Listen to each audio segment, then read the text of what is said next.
What every ERISA policyholder needs to know about the term pre-disability earnings, current earnings, and the doctrine of contra pro forentum. Your rights to your ERISA disability benefits and the amount of your benefits is based on the terms of your policy or plan. Since the policy or plan was written by the carrier or the plan administrator, they have a duty to write it in clear and understandable language. If not, a legal doctrine called the doctrine of contra pro forentum can be used against them. Now, if there are questionable terms in the policy or the plan, the court can ultimately interpret these policy terms, these ambiguous policy terms, in your favor. And that's exactly what happened in the case of Neumiller versus Hartford Life.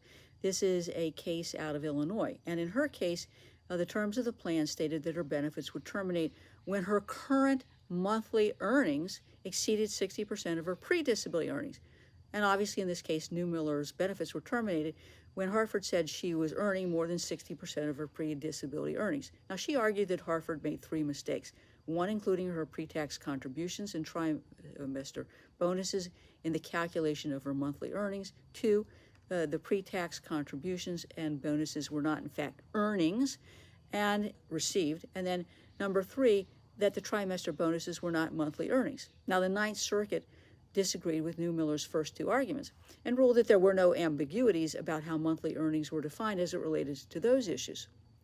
They held that the pre-tax contributions and the trimester bonuses were in fact monthly earnings, but they ruled that the trimester bonuses amounts paid to her in one given month were not monthly earnings. And the court accepted her argument that the trimester bonus had to be averaged over a period of time in which she had earned those, rather than counting all of the bonuses for the month in which it was paid. The court noted that the employer's decision to pay the bonus in a lump sum instead of paying it monthly as it was earned had enormous consequences. For Neumiller, it resulted in a termination of her benefits, and Hartford was not allowed to credit this entire trimester bonus to just 1 month, and they were required to prorate the bonus after 12 months. Words matter, and when a disability carrier or plan write ambiguous terms that are used to deny or terminate benefits, courts should be applying the doctrine of contra pro forentum to interpret the terms of the policy or the plan.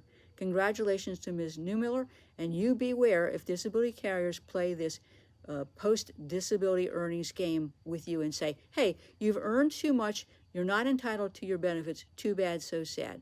If you have any questions, give me a call at 727-894-3188. I can help you get the correct amount of your benefits, regardless of where you live in the United States, regardless of who the carrier is. Call me today at 727-894-3188 for a complimentary consultation.